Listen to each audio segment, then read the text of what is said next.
Hello! Hi, it's me, Laura Burns. Thank you for being here. Welcome back to my channel. And if you're here, for the first time, jazz hands. There's music in my head that goes with this.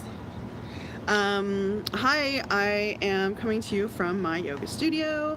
Seems like this is the second Wednesday in a row that I've done this, so maybe this will be a Wednesday coffee talk series. And by coffee talk, I mean giant Diet Coke.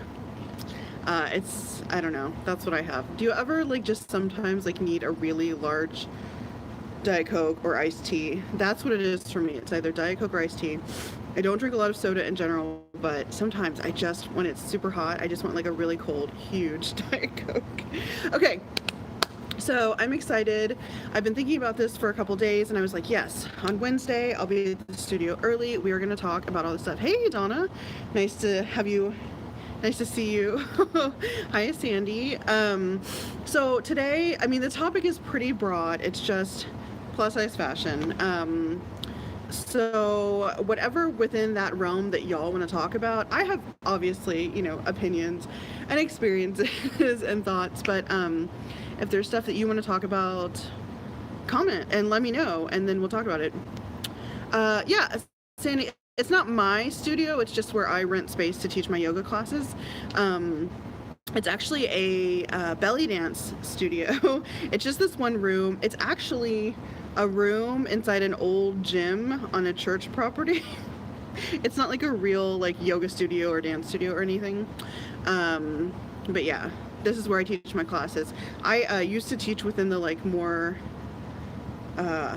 studio system at different studios around town, but I have found that working at other studios is not great for me because they don't really want somebody like me teaching yoga in their studios because it's not aspirational or whatever.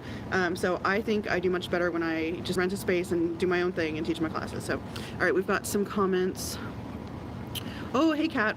Okay, so let me know in the comments. If you're here live, go ahead and comment now. And if you watch this later, you can respond to things and leave comments then. And if you have topics that you want to talk about more, still comment, because I'm going to, do these little live videos talking about stuff more frequently. So if there's something you want to talk about, let's talk about it.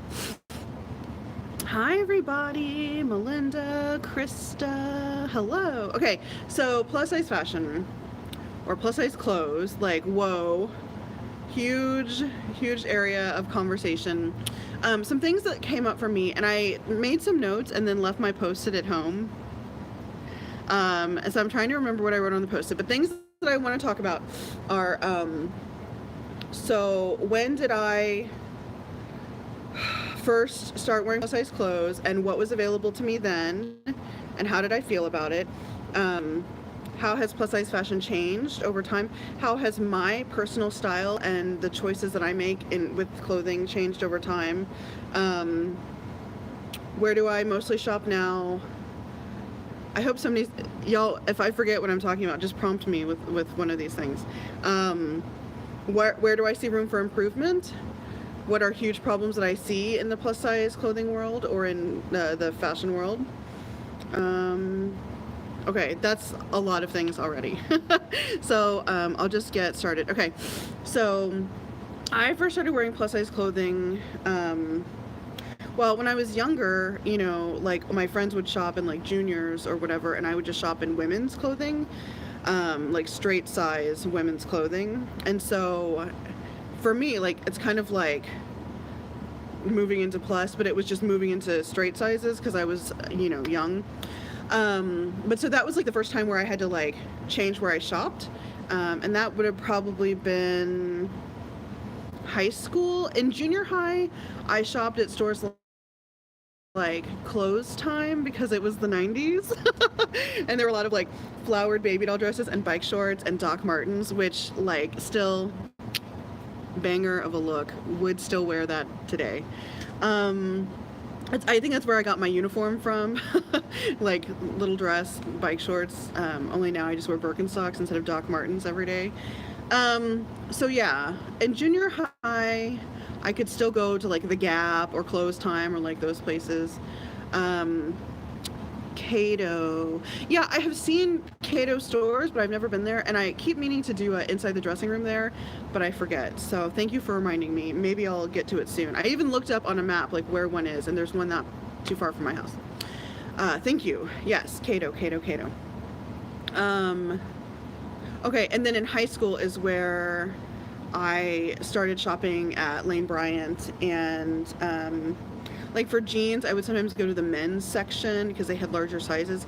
Okay, so here's like a really terrible story from when I was younger. Story time.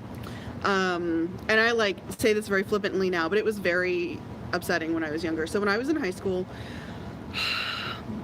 freshman or sophomore, I think maybe freshman, I don't know. Old Navy did not have plus size in store, and their pant sizes went up to probably like a 14 maybe. This would have been 1996. There was a lot fewer options then in store for sure, and there was the internet shopping as we know it, like not a thing. Anyway, so I think we were doing back to school shopping. My mom took me to Old Navy. We were looking at tops. Like I could get tops in the women's section, but for pants I was looking at the men's department also because I wanted baggy pants because that was cool. And so I found some pants in the men's section. I'm pretty sure they were carpenter jeans. And we were checking out, and I don't remember what size the pants were now. I don't remember at all. It's been way too long. That was a long time ago. But the guy checking us out was like, you know, scanning the stuff, and he was like, "Oh, these are some big sizes. Are y'all shopping for Dad?" And I just started to cry. I was standing there with my mom, like at the register, and he's like, "Oh, blah blah blah. These are big sizes," and I just crying. And my mom was like, "Oh, they're for her. You know, the kids like baggy pants these days." But like those pants weren't that baggy on me. They were like a little oversized, but nothing crazy. So that sucked. That did not feel good. And like little Laura Burns at that time was not confident in her body. Like looking back now, I was probably like a size 16, which to me now looking at that size, I'm like, I was tiny. But then, and I've done so much work now, and I have empowered myself, and I have so much confidence. But like back then, that was devastating to me because I already felt bad, you know, because I was buying such large sizes, and I couldn't just buy the women's jeans, and I couldn't just go like get a pair of Jinkos or like whatever. So yeah, so that sucked. But yeah, so that was around the time when I started shopping at Lane Bryant. And I remember going to Lane Bryant. One of my first trips there was one, if you're from Houston, there used to be a Lane Bryant in Rice Village.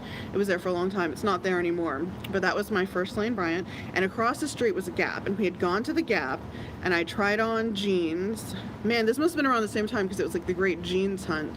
I had tried on jeans at the Gap, and the largest size of the women's pants would get on my body but were like not comfortable, but I was like, oh, they fit. So we went across the street to Lane Bryant, and I was looking at their jeans, and I was talking to the salesperson. Well, my mom probably was talking to the salesperson. I was probably like, oh my god, this is so embarrassing.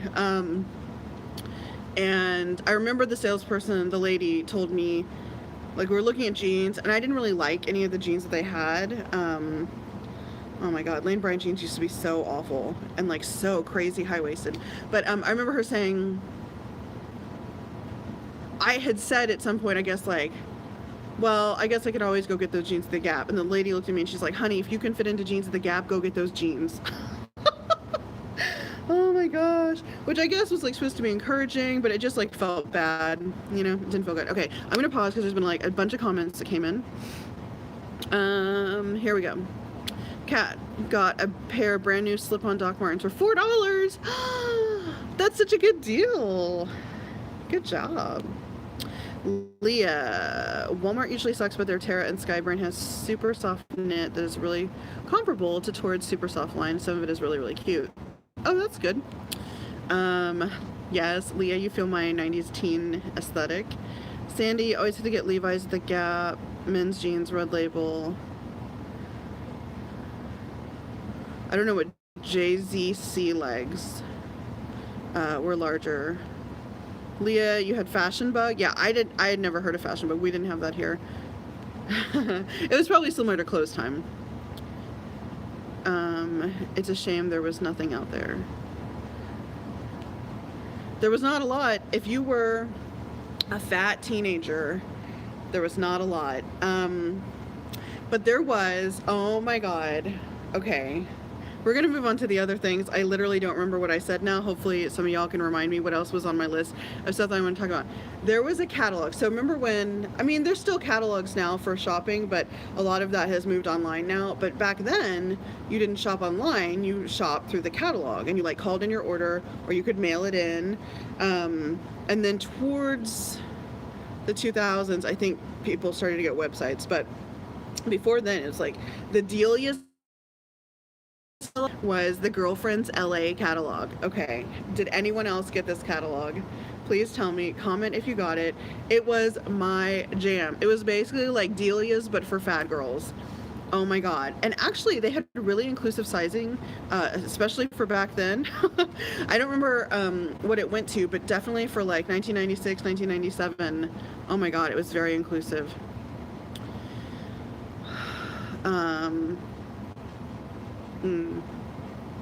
Okay. Anyway, so the Girlfriends LA catalog, I remember this one skirt that I had for probably a decade. I bought it in the 90s, and then it was a like really simple like little mini skirt, but it was made, it had an elastic waist, and it was made out of stretch material, so it didn't fit tight. It was like a slightly loose pencil skirt, but it was like, you know, close to the body. And it was leopard print with a black lace trim at the bottom. Y'all, I would wear the shit out of that skirt, for real.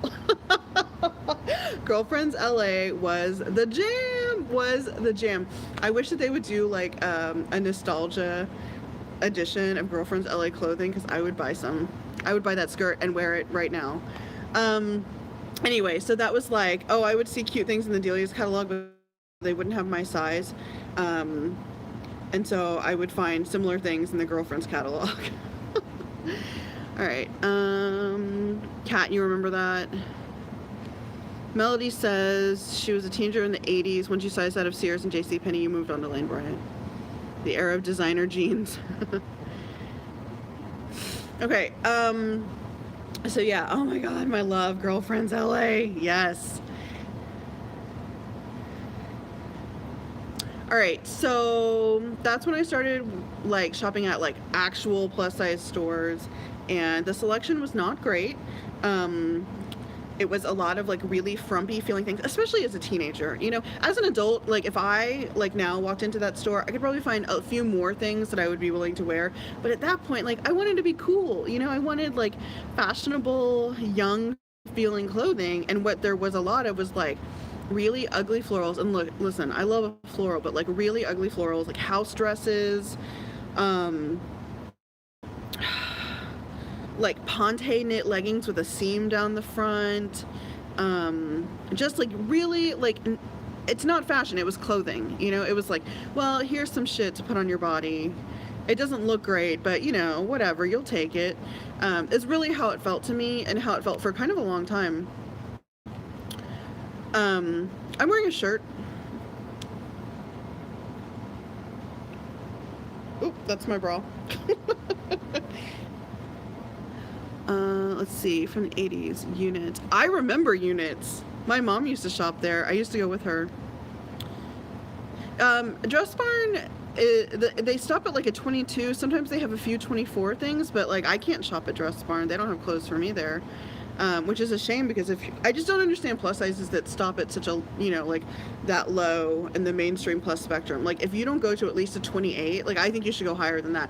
But if you don't go to a 28, or I mean, at the least a 26, like what are you doing, in my opinion? Anyway, but yeah, I can't shop at Dress Barn. I'm sized out. Leo went to Lane Bryant one time, supposed to be for people like you, love crying because everything was so old lady. Yeah. So Lane Bryant has done a pretty good job of changing their vibe over the years. They don't feel so old lady to me. I go there now. I see it's a great store if you work in an office. And when I used to work in an office, I used to buy a lot of Lane Bryant clothes. I used to have a Lane Bryant credit card. Because they have great separates. They have, dresses. Yeah. But now that I don't work in an office, I honestly don't shop Lane Bryant that much. I do wear Lane Bryant underwear, but the quality on their underwear has gone downhill so fast. It sucks. I used to be able to, buy underwear and then it would last a long time. And now it just the elastic separates, the stitching, it's just not well made. But I still buy it because it's still the particular cut that I like. And every time I try something else, it's never quite right. But I am looking for, nice underwear. I've been on a long-term hunt for good quality, ethically made plus size underwear in a cut that I like, and so I found a number of brands. I'm willing to purchase very expensive, ethically made in the US high quality underwear from a small business if it's gonna hold up and last a really long time. And I know that it's possible because the other people in straight sizes have access to this kind of thing, but when you're plus size, there's just not so much. But so I do know of some places, but if you have recommendations for that, leave them in the comments. Maybe it's something that I have not heard of, but I've been on a 2-year-long fancy underwear journey, and I'm not looking for lingerie. I'm looking for black cotton underwear. It should not be this hard. Hey Kim, let's see. Terran Sky at Walmart goes to 4X, which is a 30-32. Some run large. Oh wow, you just size down to a 2X. Yeah, that's a great option for a lot of people. Okay, what was I talking about? Oh, the things that were available. So Lane Bryant was really the only plus size store that I knew about. There was Dress Barn. At that time in my life, my mom tried to get me to go to Dress Barn to look for a dress for a wedding, I think, and I refused because it had the name barn, or the word barn in the name, and I was like, I'm not going to shop anywhere with the name barn. It was offensive to me.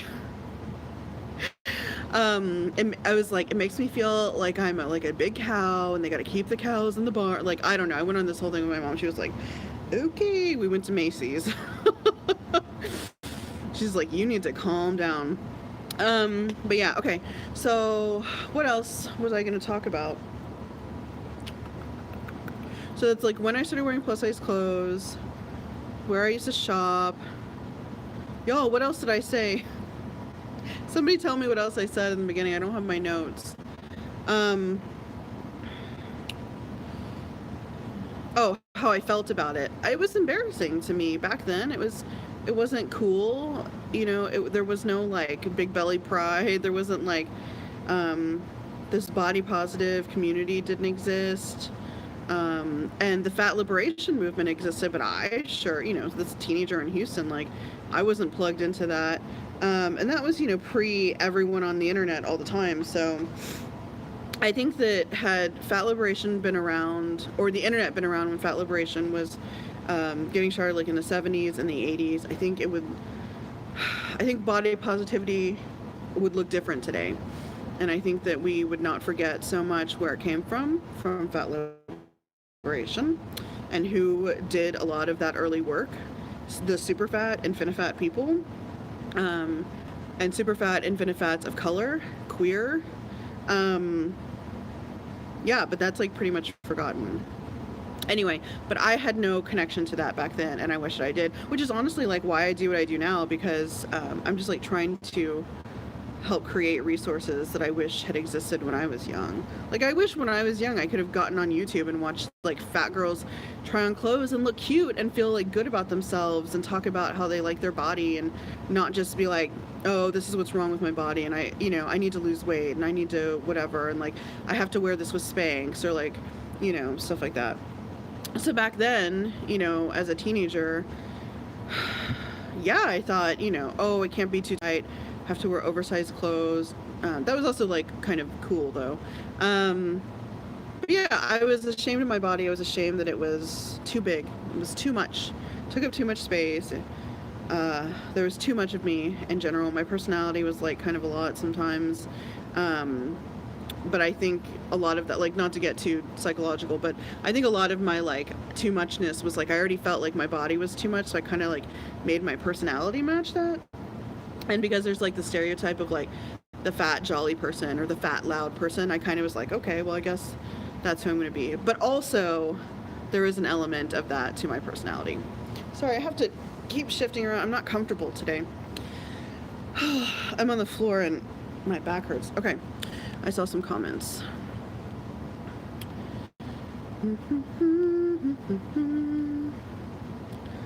Toward underwear has gone down in quality and the sizing is weird. Yeah, people like toward underwear. I've tried, oh, excuse me, my Diet Coke is making me burp. I've tried toward underwear. I don't like the fit. I keep going back to my Lane Bryant black cotton hipster underwear, size 26, 28. That's what it is. Kat, you like the Lane Bryant cotton full briefs, and they fall apart quickly, and you don't like the fitted towards. Yeah, same. Yeah, in the 90s, the baggy clothes were cool. So I used to wear oversized things. I wore a lot of black. I mean, I do like black. I just, you know, my little goth heart loves black. So on one hand, I have always worn a lot of black because that appeals to me, but also, you know, it was slimming, and like back then I was like invested in trying to look slimming or look slimmed.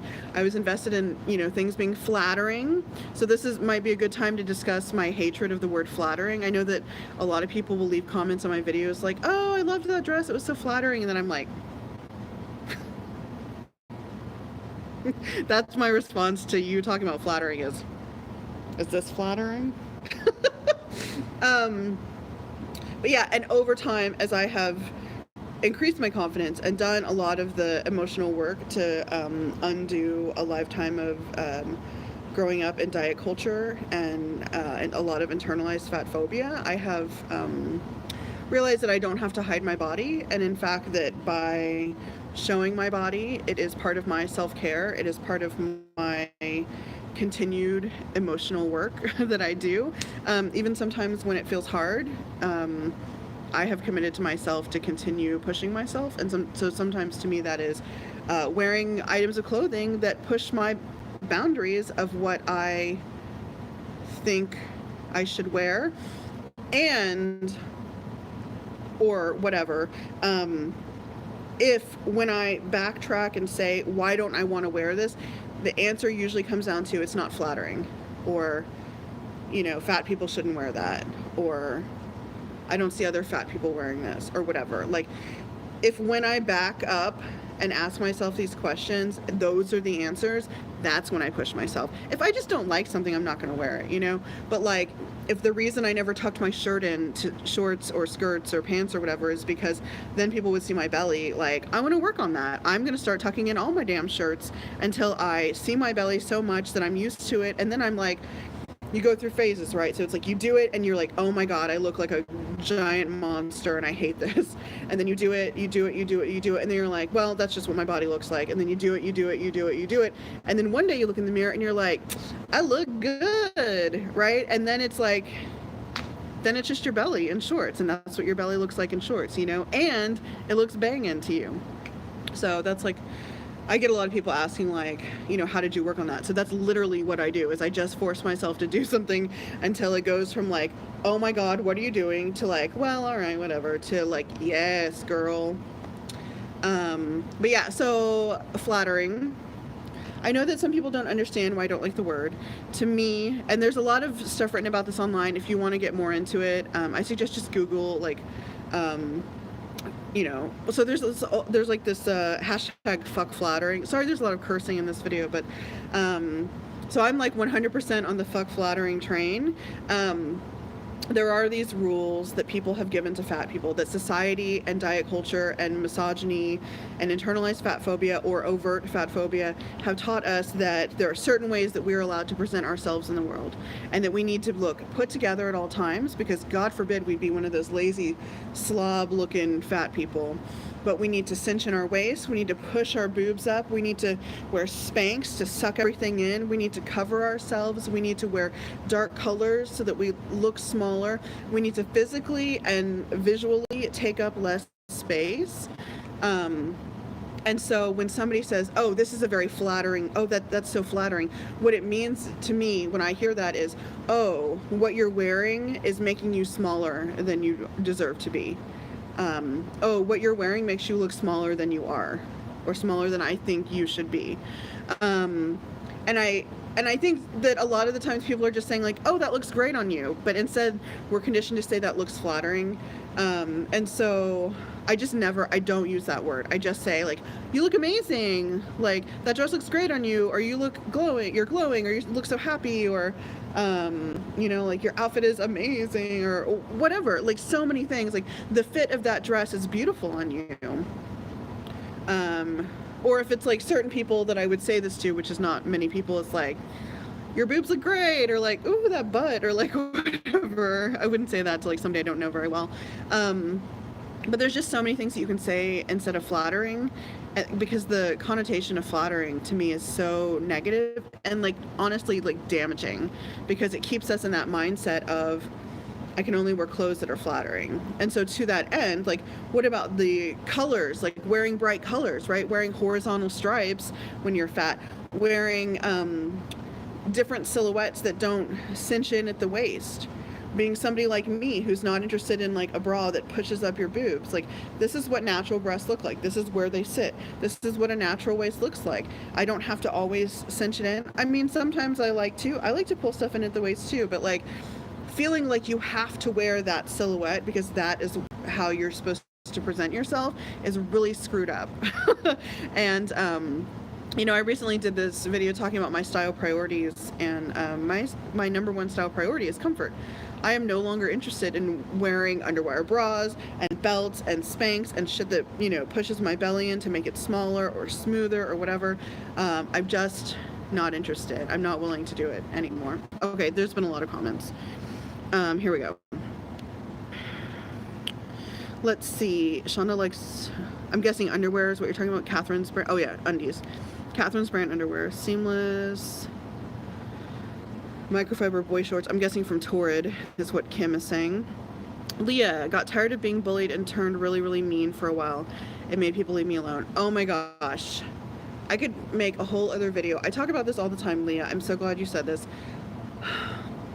There are people who have known me in my life, like junior high, parts of high school, who think of me in a certain way, and it is not, they don't really know me. I mean, they know me, but they don't know the true me.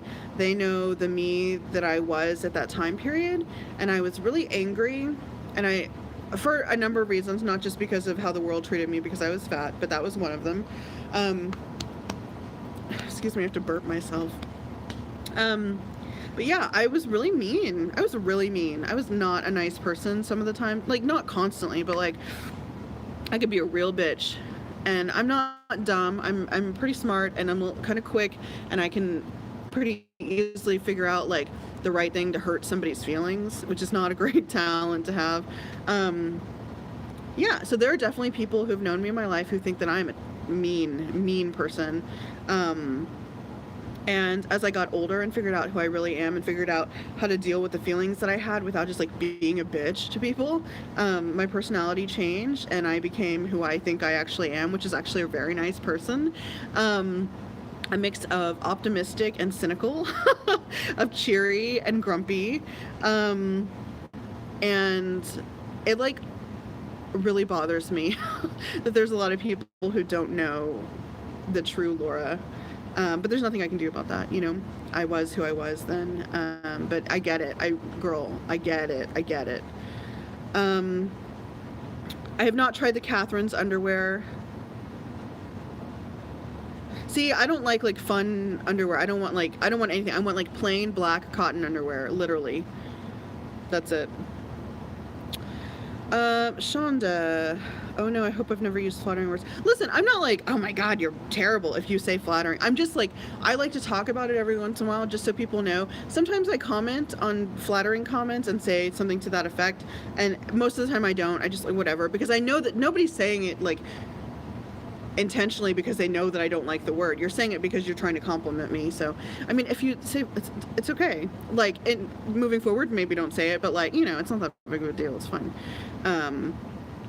You always comment based on if the person seems happy with the items.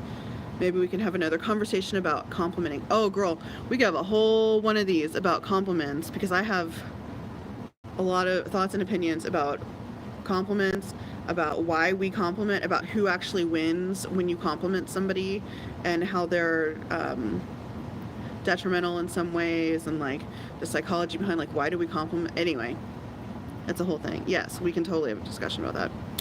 Let's see, Donna, push your boobs up. You can wear a bra and they still hang low. Kat, it took you years to convince yourself that you can wear whatever you like, because no matter what, you're the same size. Yeah, here's the thing.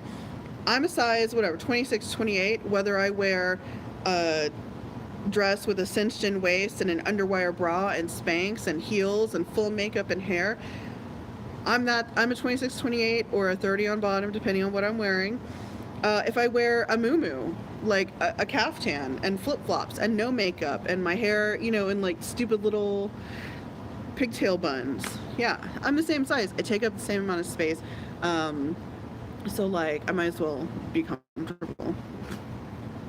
Let's see. Donna, you try on clothes and don't look in the mirror. If it feels comfortable, you buy it.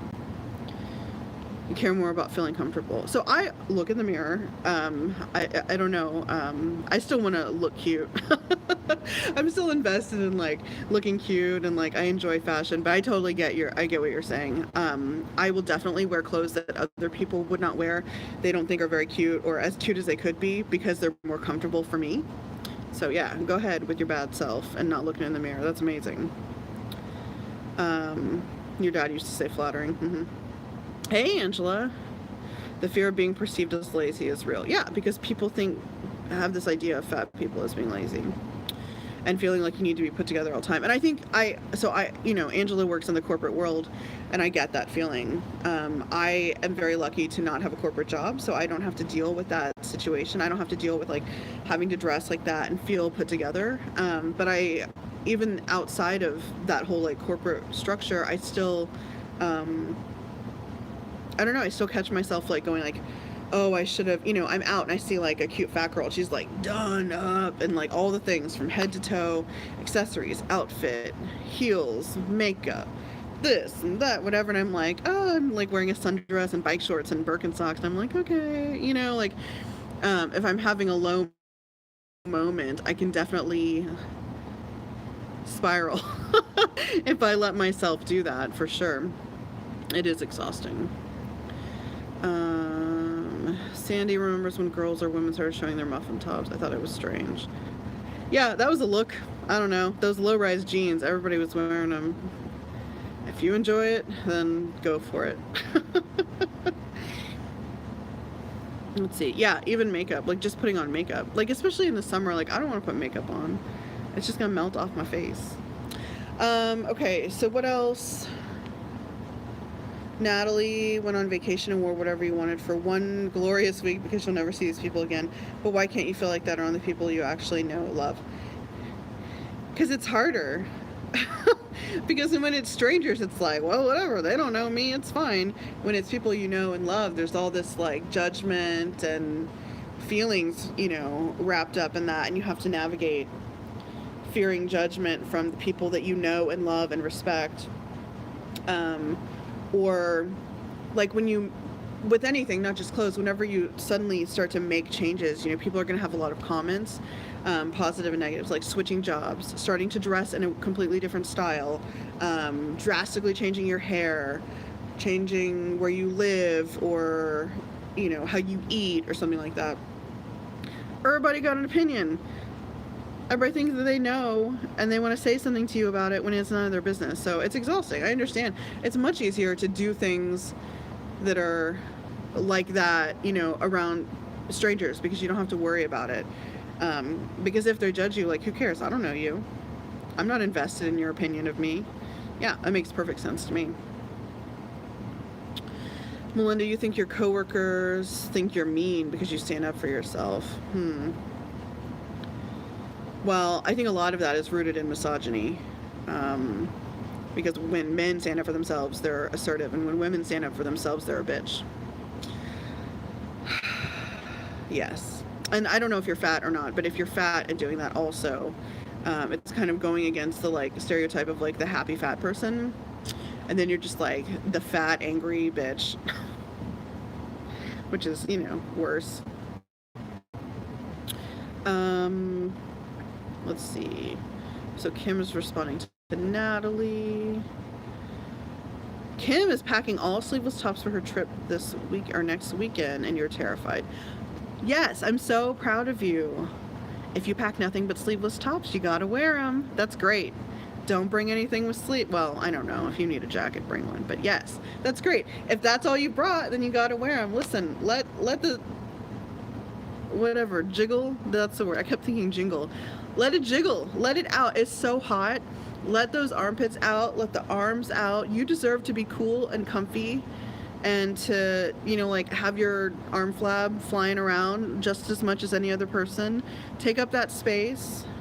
Yes, you deserve it. Leah, okay, now the real tea. Did I keep the striped trunk club dress? Yeah, the Leith dress for sure. I kept it. There were like a couple people that were like triggered because the stripes didn't match up. I don't care. I don't care about stuff like that. It's fine. It's a $75 dress. I don't necessarily expect them to take the care to line up the stripes. Like, that's not usually what happens. If it were, you know, like over $100, they better line up those stripes. But I, you know, like I don't see it. I mean, I see it, but you know, I don't like fixate on it. So yes, I kept the Leith striped dress, but I didn't keep anything else from the trunk because I'm trying to, I mean, honestly, I don't have money to spend, so I'm trying not to spend money.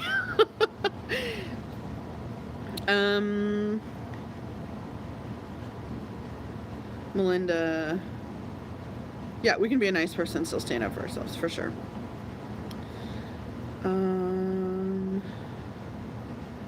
Let's see. Natalie replying. Shonda, you have one leg larger than the other and just started wearing knee-length dresses this summer. You see older ladies looking you up and down. You've gotten used to it by now. 5 years ago, you did what you could do to hide. Yeah, listen, if somebody feels the need to look you up and down and like make a comment or give you a look or judge you, like that is 100% like their own weird internalized body shame and fat phobia at work in their head, and it has nothing to do with you. People are so trained to look at other people and judge and to try and tear them down and to criticize and to compare with beauty standards and the ideal, and like good for you for wearing those short dresses. Keep wearing them, and people, you know, people might always look. That's reality. Like I wish I could say like people will stop looking. People might look every time you wear it, but you just get good at going whatever, like I don't even see you, or I see you but I'm just gonna brush you off. You just got to train yourself to be able to be like whatever. The fact that that person is wasting their time thinking about this is like their own problem. Not that you asked for my advice, but I'm like in advice mode right now, so sorry. Melinda, you're fat and you work in a male dominated profession. Well, yeah. Shauna, yes, free those arms, free them. Listen, I used to be the fat girl wearing a cardigan in the summer. I know that life. When I was in college, I wore a cardigan all the time. Well, not all the time. I wasn't that bad, but in high school for sure, I wore a cardigan, always. Ugh. And would be so hot, and people would be like, "Aren't you hot?" And I'd be like, "No, I'm okay." And I was dying. I was so hot. In college is when I kind of started not wearing it all the time, but still wearing it a lot. Yeah. But yes, now I'm like, I'm never going back. Just like, I hate sleeves now. I wear sleeveless as much as possible, or short sleeves. Like, if I'm wearing long sleeves, you know it's cold. Leah, you think misogyny towards fat women is expressed even more often because you're already committing a cardinal sin. and not conforming to their idea of how, yeah, you're unfuckable. You're not, you're not aesthetically pleasing. So you're already got this one strike. So, when a man, so this is about to be a lot of F-bombs, sorry. If you've read the book Dietland, they have this whole unfuckable theory. But basically when you are a straight-sized woman, and the thinner the better, the more fuckable you are, and the more a man is willing to treat you with respect, real or fake, because there's always in their head this maybe I might get to fuck that. But when you're fat and you're already in a body that they are not attracted to, they're like, there's no, well, maybe I might get to fuck that, because they don't want to. And so there's no reason for them to give you that respect. And that sounds very cynical, but do I think that all men approach all women like that? No, obviously not. But are they taught to?